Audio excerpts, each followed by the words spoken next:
Cigal a Boquim e disse: do Egito vos fiz subir e vos trouxe a terra que vossos pais tinham jurado, e disse: nunca invadirei o meu conselho convosco. A Bíblia menciona frequentemente os anjos, e o presente estudo provê uma noção geral do ensino bíblico a respeito dos anjos.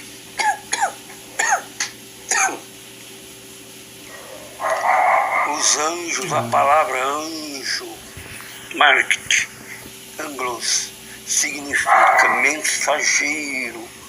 Os anjos são mensageiros ou servidores celestiais de Deus.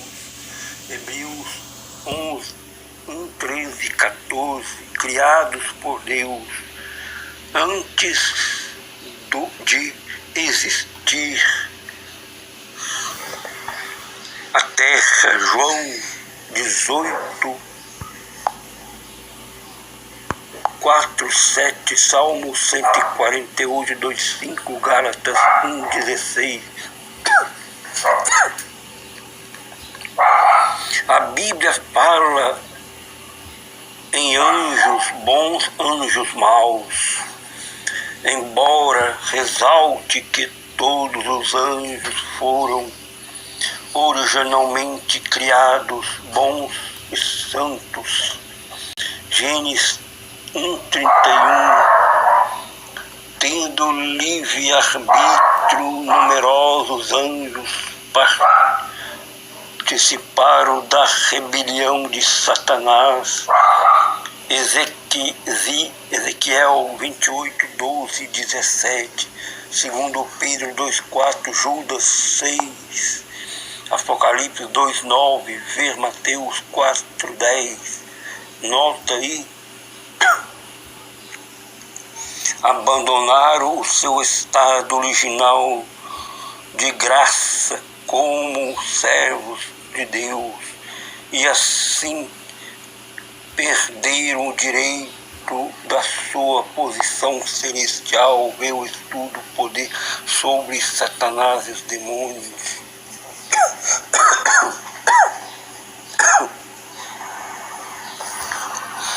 A Bíblia fala numa vista hoste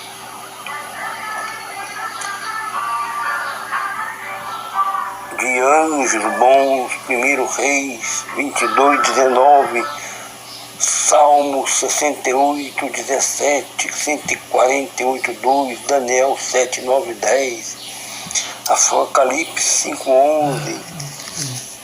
Embora os nomes daquele de apenas dois sejam registrados nas escrituras: Miguel, Daniel 12, 1, Judas 9, Apocalipse 12, 7, e Gabriel, Daniel 9, 21, Lucas 1, 19, 6. Segundo parece, os anjos estão divididos em diferentes categorias. Miguel é chamado de arcanjo, anjo principal, Judas 9, 1 Tessalonicenses 4, 16, serafins, Isaías 6, 2, querubins, Ezequias 10, 1, 3, anjos com autoridade e domínio, Efésios 3, 10, Colossenses 1, 16. As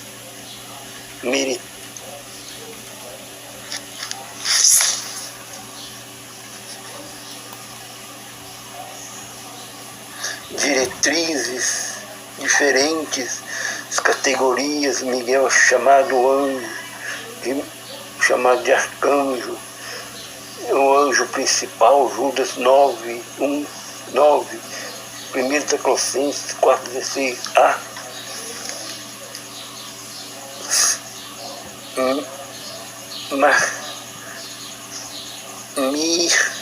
Virtudes de espíritos,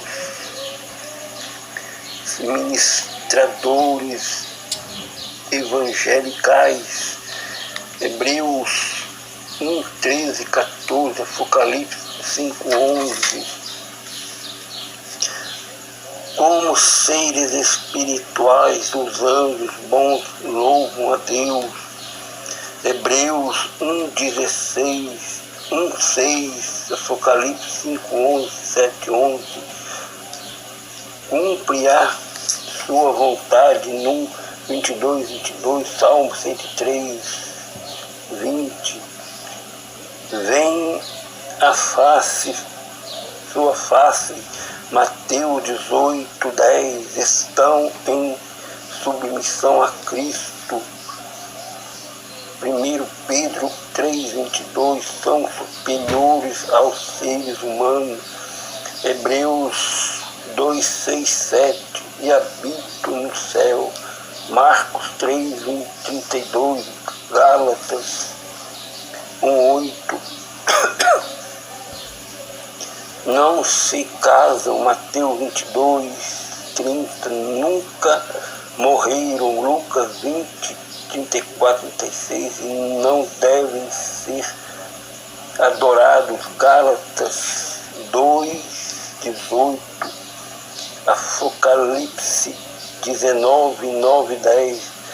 Podem aparecer em forma humana, geralmente como moços sem asas.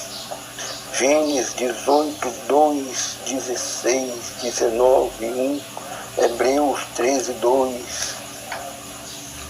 Os anjos executam numerosas atividades na terra, cumprindo ordens de Deus.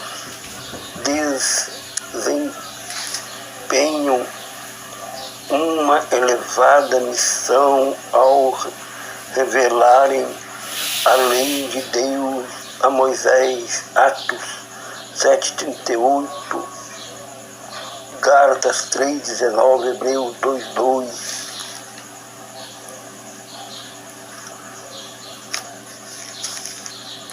Seus deveres relacionam-se principalmente com a obra redentora de Cristo. Mateus 1:20-24, 2:13-28, Lucas 1:2, Atos 1:10, Apocalipse 14:6-7.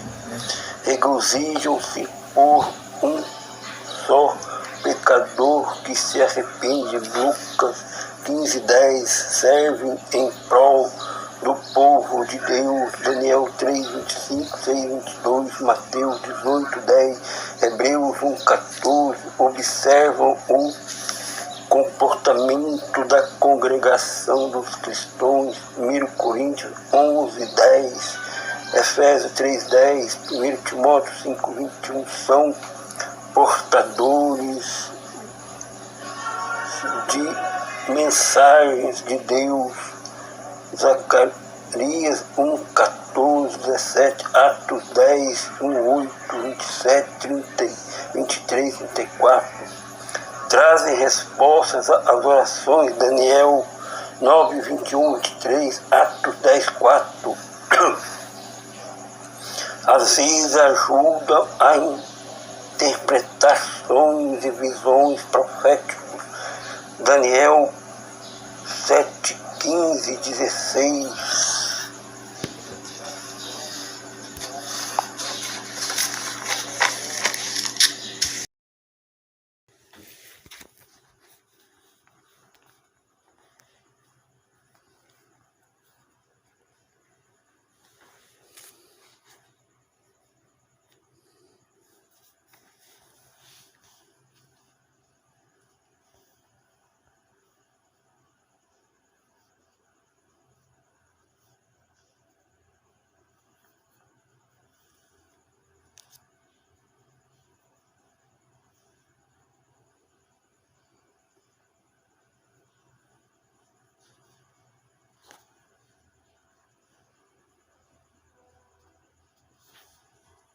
fortalece o povo de Deus nas provisões. Mateus 4:11, Lucas 22:43, protege os santos que temem a Deus e se afastam do mal. Salmos 34:7, 91:11, Daniel 6:22, Atos 12:7-10. Castigam os inimigos de Deus. Segundo Reis 19:35, Atos 12:23, Apocalipse 14:17, 16:21, lutam contra as forças demoníacas. Apocalipse 12:7-9, e conduzem os salvos ao céu. Lucas 16:22. Durante os eventos dos tempos do fim, a guerra se identificará entre Miguel com os anjos bons e Satanás com suas hostes demoníacas. Apocalipse 12:7-9. Anjos acompanharão a Cristo quando ele voltar. Mateus 24:30-31, e estarão presentes no julgamento da raça humana. Lucas 12:8-9. O anjo do Senhor é mister fazer menção especial ao anjo do Senhor.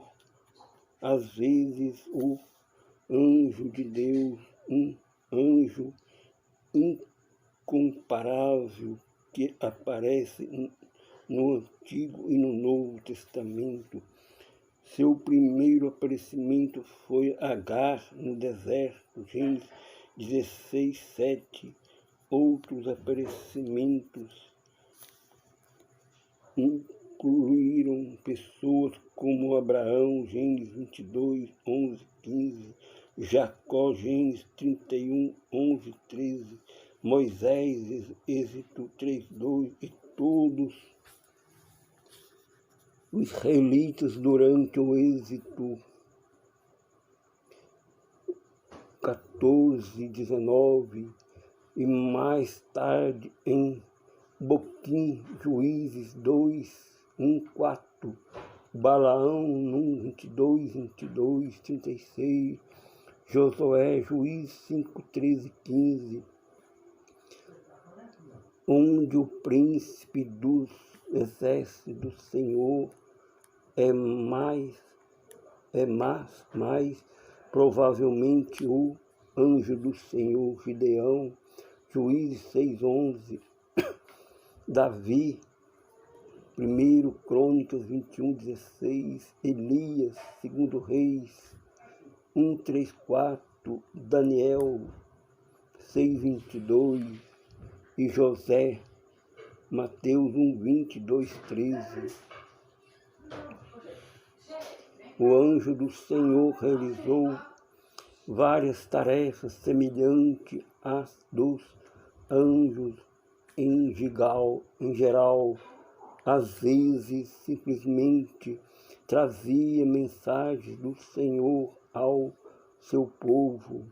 Gênesis 22:15-18, 31:11-13, Mateus 1:20. Noutras ocasiões, Deus enviava o seu anjo para suprir a necessidade dos seus. 1 Reis 19:5-7.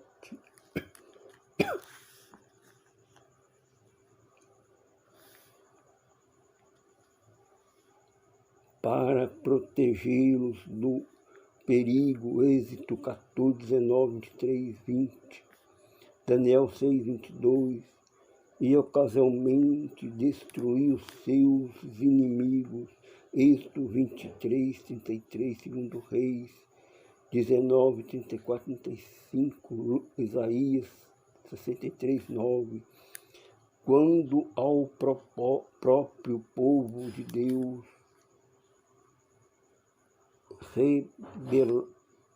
revelava-se e glorificava grandemente este anjo, podia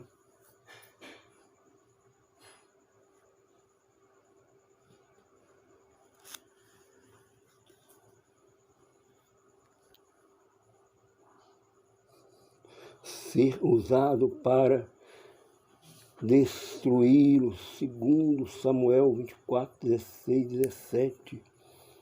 A identidade do anjo do Senhor tem sido debatida, especialmente pelo modo como ele frequentemente se dirige às pessoas. Note os seguintes fatos.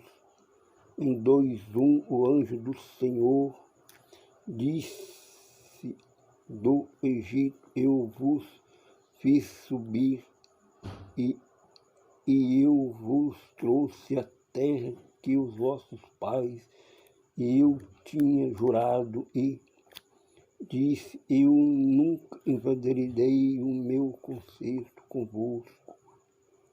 O grifo dos pronomes foi acrescentado. Comparada esta passagem com outras que descrevem o mesmo evento, verifica-se que eram atos do Senhor, o Deus do concerto dos israelitas. Foi ele quem jurou a Abraão, Isaque e Jacó que daria aos seus descendentes a terra de Canaã. Gênesis 13, 14, 17, 18, 8, 26, 2, 4, 28, 13. Ele jurou que esse concerto seria eterno. Gênesis 17, 7. Ele tirou os israelitas do Egito. Êxodo 21, 2. E ele levou a terra prometida. Juízes 1, 1 e 2. Quando o anjo do Senhor apareceu a Josué, este prostrou-se e adorou. Juízes 5,14. Essa atitude tem levado muitos a crer que esse anjo era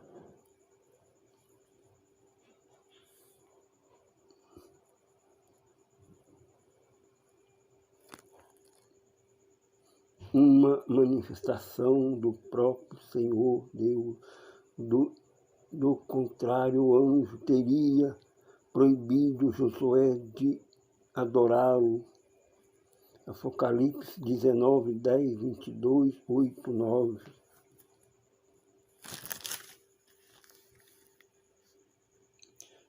Ainda mais especialmente, o anjo do Senhor que apareceu a Moisés numa sarça ardente diz em linguagem bem clara: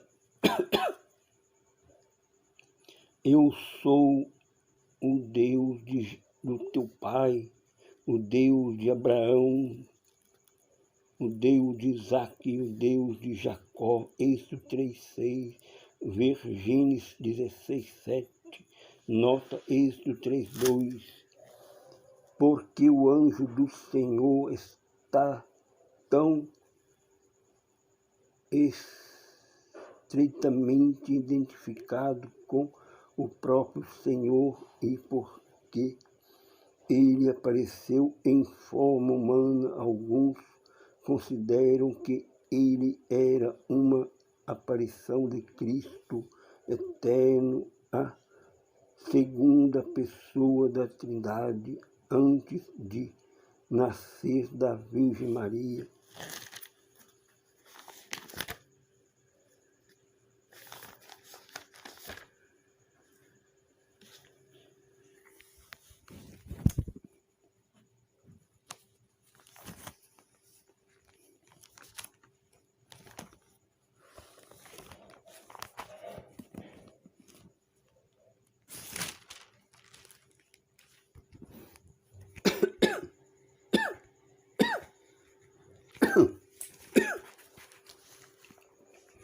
A idolatria e seus males.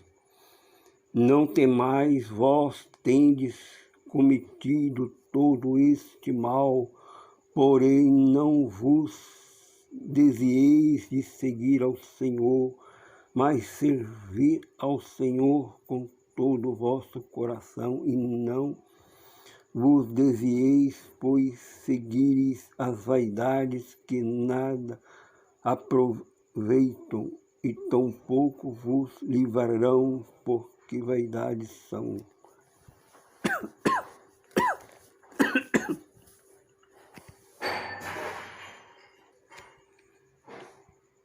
A idolatria é um pecado que o povo de Deus, através da sua história no Antigo Testamento,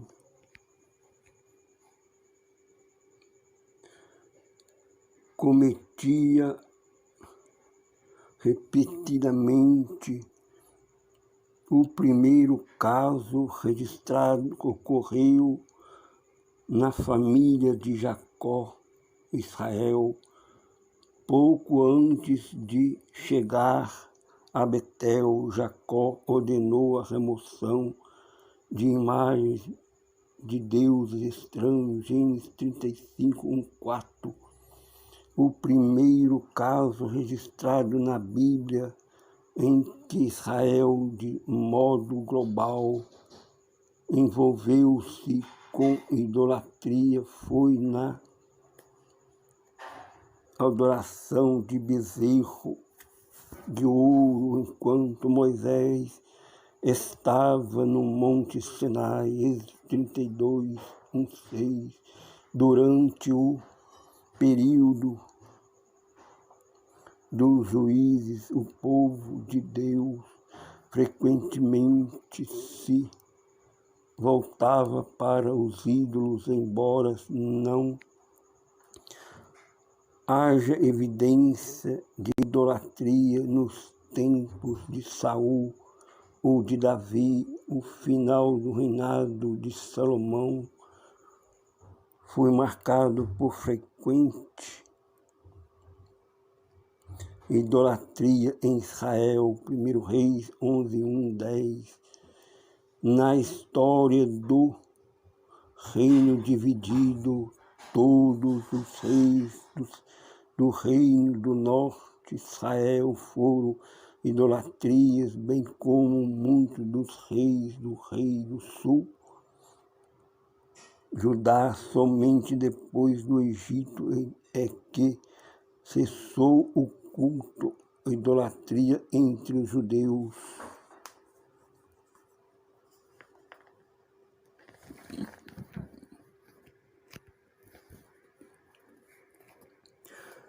O fascínio da idolatria.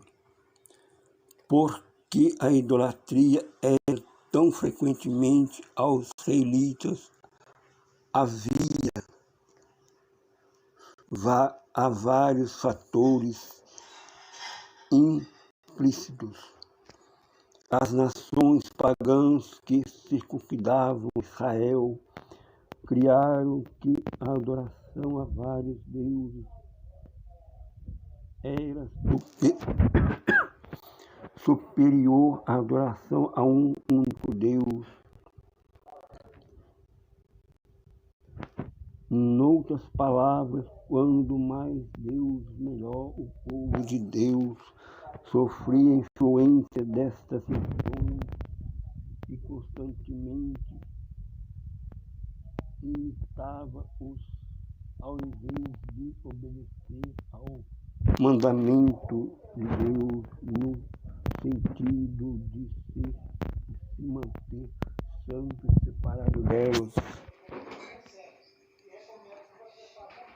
Os deuses pagãos das nações vizinhas de Israel não requeriam o tipo de obediência que o Deus de Israel requeria. Por exemplo, muitas das religiões pagãs incluíam imoralidade sexual, religiosa no seu culto, tendo para isso prostitutas culturais. Essa prática, sem dúvida, traía muito em Israel. Deus, por sua vez, requeria que o seu povo obedecesse aos altos padrões morais da sua lei, sem o que não haveria comunhão com ele.